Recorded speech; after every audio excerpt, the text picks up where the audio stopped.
अमावस्या के दिन आपको लगता है कि हमारे पूर्वजों का उद्धार नहीं हुआ, हमारे पूर्वजों का कल्याण नहीं हुआ, कहीं अधोगति में कोई चला गया है, उसका बस एक बार, रोज नहीं जरूरत है, प्रतिदिन जरूरत ही नहीं,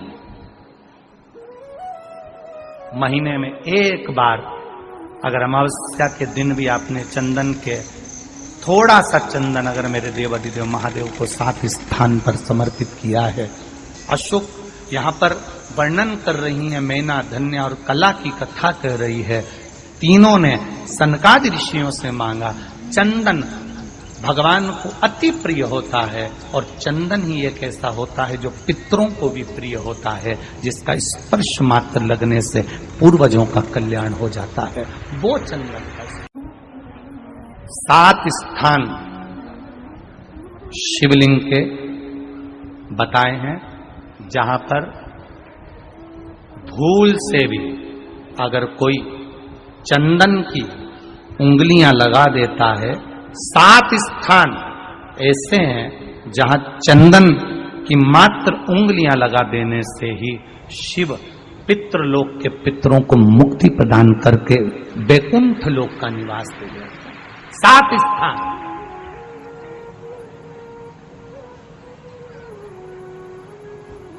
और वो 7 स्थान जो चंदन के बताए गए, पहला भगवान देवाधिदेव महादेव के शिवलिंग पर चंदन का लेपन।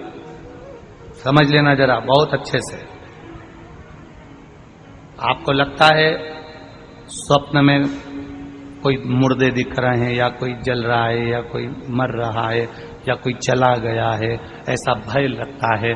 बच्चों को मानी भेजूंगी ऐसा हो जाएगा, पति को मानी भेजूंगी ऐसा हो जाएगा, कोई हमारे कोई गलत तो नहीं कर रहा है, आपको लगता है। 7 स्थान चंदन के बताएं महाराज। पहला शिवलिंग, दूसरा जहां गणेश जी का स्थान है, मालूम है ना सबको, जम के बोलो जरा, मालूम है ना सबको, जहां गणेश जी का स्थान है वहां अलग से गणेश जी बैठे, वहां नहीं। शिवलिंग में जलाधारी के ठीक सामने राइट में गणेश, लेफ्ट में कार्तिकेय, बीच में अशोक सुंदरी। तो पहला चंदन बाबा के शिवलिंग पर, दूसरा गणेश जी पर चंदन की उंगली, तीसरा षडानंद कार्तिकेय पर चंदन की उंगली, चौथा अशोक सुंदरी पर चंदन की उंगली, पांचवा जलाधारी पर चंदन की उंगली, छठा जो शिवलिंग का जल बह रहा है इसके ठीक विपरीत की ओर चंदन की उंगली, और 7वां चंदन नंदी के मस्तक के ऊपर जो 2 सींग लगे रहते हैं उस पर चंदन की उंगली। ये कब लगाई जाती है?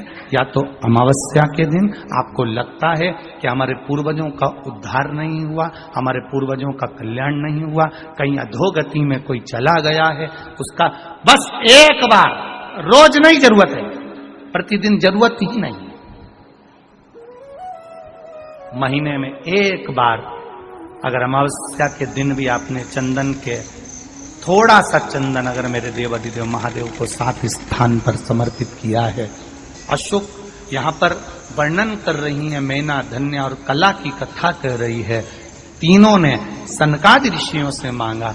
चंदन भगवान को अति प्रिय होता है और चंदन ही एक ऐसा होता है जो पितरों को भी प्रिय होता है, जिसका स्पर्श मात्र लगने से पूर्वजों का कल्याण हो जाता है।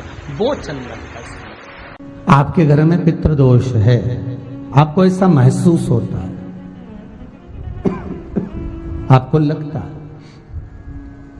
तो किसी भी नवरात्रि के पहले जो अमावस्या पड़ती है, मान लो अपन अमावस्या पड़ी, आप एक अंदाजा लगाइए, तो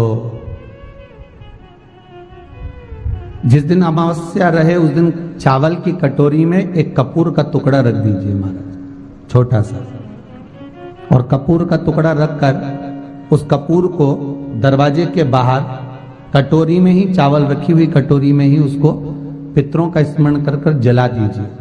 और जलाने के बाद उस चावल को कहीं भी किसी भी वृक्ष की छांव में पक्षियों के लिए डाल दीजिए। शिव महापुराण की कथा कहती है, अगर मान लो पितृ आपको कष्ट दे रहे हैं, पितृ आपको तकलीफ दे रहे हैं, कोई काम नहीं होने दे रहे हैं, या कहीं आपको ऐसा लगता है कि पितरों का दोष है, तो वो पितृदोष देवी, अब ये जो आप करेंगे ये कब कर रहे हैं? अमावस्या के दिन आप उसको रख रहे हैं। अमावस्या के दिन उसको रखकर रात भर आपने रखा कपूर के साथ में, सुबह एकम पड़ गई, नवरात्रि लग गई, उसी दिन उसको जलाकर आपने पटक दिया। अर्थात उससे देवी और पितृ इन दोनों का आशीर्वाद जो प्राप्त होता है, तो घर में से पितृदोष समाप्त होकर लक्ष्मी की वृद्धि प्रारंभ हो जाती है, कार्य में सिद्धता आ जाती है। मान लो अगर पितृदोष है तो करो, नहीं है बड़े अलमस्ती से रहो, तो ये पितृदोष का स्मरण। तो यहाँ शास्त्र कह रहा है कि पितरों का जो लोक होता है, पितर जो लोक होता है, उस पितृलोक में 64 योगिनियां प्रवेश नहीं करती। शिव महापुराण कर रही है, शंकर की कथा कर रही है। एक छोटा सा उपाय अवश्य करिएगा। मान लो आपको लग रहा है कि आपके घर में पितृदोष है, आपको ऐसा महसूस होता है, अमावस्या पड़ती है, चावल की कटोरी में एक कपूर का टुकड़ा रख दीजिए, मान छोटा सा, और कपूर का टुकड़ा रखकर उस कपूर को दरवाजे के बाहर कटोरी में ही, चावल रखी हुई कटोरी में ही उसको पितरों का स्मरण कर कर जला दीजिए। और जलाने के बाद उस चावल को कहीं भी किसी भी वृक्ष की छांव में पक्षियों के लिए डाल दीजिए। शिव महापुराण की कथा कहती है, अगर मान लो पितृ आपको कष्ट दे रहे हैं, पितृ आपको तकलीफ दे रहे हैं, कोई काम नहीं होने दे रहे हैं, या कहीं आपको ऐसा लगता है कि पितरों का दोष है, तो वो पितृदोष देवी, अब ये जो आप करेंगे ये कब कर रहे हैं? अमावस्या के दिन आप उसको रख रहे हैं। अमावस्या के दिन उसको रखकर रात भर आपने रखा कपूर के साथ में, सुबह एकम पड़ गई, उसी दिन उसको जलाकर आपने पटक दिया। अर्थात उससे देवी और पितृ इन दोनों का आशीर्वाद जो प्राप्त होता है, तो घर में से पितृदोष समाप्त होकर लक्ष्मी की वृद्धि प्रारंभ हो जाती है। अमावस्या के दिन प्रदोष काल में, प्रदोष के समय पर, प्रदोष काल में शाम के समय पर जाकर किसी भी नदी, तालाब, बावड़ी, कुआं, कहीं ना कहीं जो आपके पास में हो, वहां पर एक घी का दिया, बत्ती का मुंह दक्षिण की ओर कर कर अवश्य जला कर जाना, सारे पितृदोष समाप्त हो जाएगा। अगर नदी, तालाब, बावड़ी, कुआं नहीं है तो पीपल का वृक्ष हो या बेलपत्री का वृक्ष हो या बट का वृक्ष हो, उसके नीचे लगा दो प्रदोष काल में। पर अमावस्या के दिन लगाएं जरूर। क्यों? क्योंकि अमावस्या 16 दिन तक पितृ मृत्यु लोक में आने के बाद में भोजन ग्रहण करते हैं। अमावस्या के दिन पितृ शाम के समय प्रदोष काल में शंकर भगवान का नाम जाप कर कर नदी, तालाब, बावड़ी पर पानी पीने जाते हैं। वहां से जल का आचमन कर कर पितृ अपने लोक को चले जाते हैं प्रदोष काल के समय पर। इसलिए प्रदोष काल में जलाशय के पास में बावड़ी, कुआं, नदी, तालाब के किनारे पर दिया लगाया जाता है, दक्षिण की ओर मुख कर कर बत्ती का, तो पितृ आशीर्वाद देते हुए जाते हैं कि फलो फूलो, आगे बढ़ो, उन्नति करो, तरक्की करो। ये पितरों का आशीर्वाद रहता है, पितरों का वर रहता है। आप देंगे, कुछ करा ना करा, फिर अमावस्या के दिन उस दिन दिया दक्षिण की ओर बाती का मुख कर कर। 7 स्थान ऐसे हैं जहां चंदन की मात्र उंगलियां लगा देने से ही शिव पितृलोक के पितरों को मुक्ति प्रदान करके बैकुंठ लोक का निवास देते हैं। 7 स्थान, और वो 7 स्थान जो चंदन के बताए गए हैं। पहला, भगवान देवाधिदेव महादेव के शिवलिंग पर चंदन का लेपन। समझ लेना जरा बहुत अच्छे से। आपको लगता है स्वप्न में कोई मुर्दे दिख रहे हैं, या कोई जल रहा है, या कोई मर रहा है, या कोई चला गया है, ऐसा भय लगता है, बच्चों को मानी भेजूंगी ऐसा हो जाएगा। जिनके यहाँ पितृदोष होता है, काल सर्प दोष होता है, वास्तु दोष होता है, उनको ज्यादा कुछ नहीं करना होना। महाराज एक बेल का फल लीजिए, उसके अंदर का जो गुर्दा होता है, अंदर का जो भाग होता है, उसको निकाल लीजिए, और उस बेल के फल में आटा सेक कर उसमें शक्कर मिलाकर उसको उसके अंदर भर लीजिए।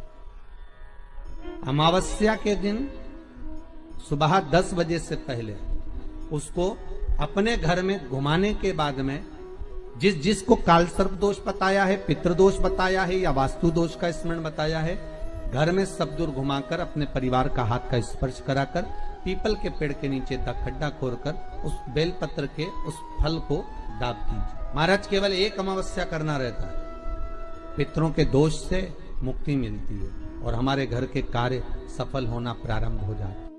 पति को मानी भेजूंगी ऐसा हो जाएगा, कोई हमारे कोई गलत तो नहीं कर रहा है, आपको लगता है। 7 स्थान चंदन के बताएं, बाबा के शिवलिंग पर, दूसरा गणेश जी पर चंदन की उंगली, तीसरा षडानंद कार्तिकेय पर चंदन की उंगली, चौथा अशोक सुंदरी पर चंदन की उंगली, पांचवा जलाधारी पर चंदन की उंगली, छठा जो शिवलिंग का जल बह रहा है इसके ठीक विपरीत की ओर चंदन की उंगली, और 7वां चंदन नंदी के मस्तक के ऊपर जो 2 सींग लगे रहते हैं उस पर चंदन की उंगली।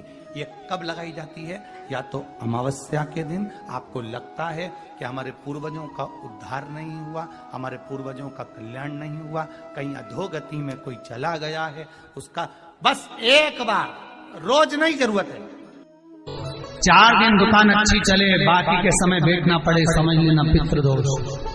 घर में बच्चे चिड़चिड़े हो जाए, गलत संगति में डूब जाए, समझ लो चिड़चिड़ हो रहे हैं, पितृदोष। घर के बच्चे माता पिता का आदर न करें, सम्मान न करें, तेज आवाज में बात करें, समझ लो पितृदोष। पितृदोष मालूम पड़े। और इतने से भी अगर आप नहीं समझ सकते, परिवार का कोई एक व्यक्ति जब जब भोजन करने बैठे तब तक उसकी थाली में बाल आए, भले वो होटल में खाए तो भी बाल आ जाए, वो कहीं खाना खा रहा है तो बाल आ जाए। 8-15 दिन में, 4 दिन में, 3 दिन में, 2 दिन में, 6 दिन में आपकी थाली के भोजन में अगर बाल निकल रहा है, केश निकल रहा है, समझ लेना कि पितृ आपसे कुछ मांग रहे हैं, पितृ आपसे कुछ चाहते हैं। महाराज एक बेल का फल लीजिए।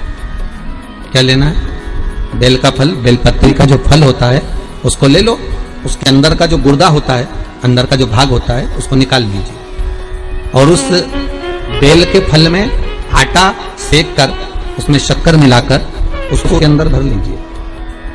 अमावस्या के दिन सुबह 10 बजे से पहले उस बेल फल में जिसमें तुमने पंजेरी भरी है, आटा सेक कर भरा है शक्कर के साथ में, उसको अपने घर में घुमाने के बाद में जिसको कालसर्प दोष बताया है, पितृदोष बताया है या वास्तु दोष का स्मरण बताया है, घर में सब दूर घुमाकर अपने परिवार का हाथ का स्पर्श कराकर पीपल के पेड़ के नीचे तक खड्डा खोदकर उस बेलपत्र के उस फल को दाब दीजिए। महाराज केवल एक अमावस्या करना रहता है, पितरों के दोष से मुक्ति मिलती है और हमारे घर के कार्य सफल होना प्रारंभ हो जाते हैं। कार्य की सफलता होती है, कार्य में सफलता प्राप्त होने लगती है। हम तो कई बार कहते हैं महाराज जी अगर ऐसा लगे किसी औषधि को आप ले रहे हैं, मालूम पड़े कि औषधि आपको लग नहीं रही है, शिव महापुराण की कथा करेंगे, मान लो औषधि आपको नहीं लग रही, आपने औषधि बहुत दिनों से ले रहे हो, कोई दवाई, मान लो आप किसी भी दवाई को ग्रहण कर रहे हैं और वो औषधि लगी नहीं रही है, वो शरीर को लगी नहीं पा रही और आप ठीक ही नहीं हो पा रहे, 15 दिन हो गए, 8 दिन हो गए, बताओ उतना की उतना ही कैटरीना है, उतना ही उतना अपना भरा हुआ, वही की वही लीवर, वही की वही किडनी, वही की वही स्मरण, सभी कुछ वही वही है, उतने की उतना ही। बीपी भी ऊंचा नीचा चल रहा है पर लेवल में नहीं आ रहा, शुगर भी लेवल में नहीं आ रही, तो प्रयास करा करो महाराज, बेलपत्री के फल का जो गुर्दा है, अंदर का जो भाग है फल का, उसको पानी में गला लीजिए और प्रदोष कम से कम प्रदोष नहीं हो और बीमारी जरा दवाई लगी नहीं रही हो तो बिना प्रदोष के भी कर सकते हो, उसको पानी में गलाइए, आधा घंटा पानी में, जैसे आपको सुबह मंदिर जाना है 10 बजे, तो सुबह स्नान कर कम से कम 6:30-7 बजे उसको पानी में गला दीजिए और उस बेले के फल का गुर्दा से गला हुआ पानी शिव जी को ले जाकर समर्पित कर दीजिए। महाराज उस पानी में से थोड़ा सा 1 चम्मच पानी शिव जी पे चढ़ा हुआ लेकर आ जाइए, उस पानी को जो बीमार व्यक्ति है उसको औषधि देने से पहले मात्र आधी चम्मच से भी आधा चम्मच उसको दे दीजिए। भगवान शंकर का श्री शिवाय नमस्तुभ्यम का जाप कर उस पानी को देने के बाद अगर आप औषधि देंगे तो ये पक्का है कि औषधि अपना कार्य करना प्रारंभ कर देगी और वो स्वस्थ होना प्रारंभ हो जाएगी, वो स्वस्थ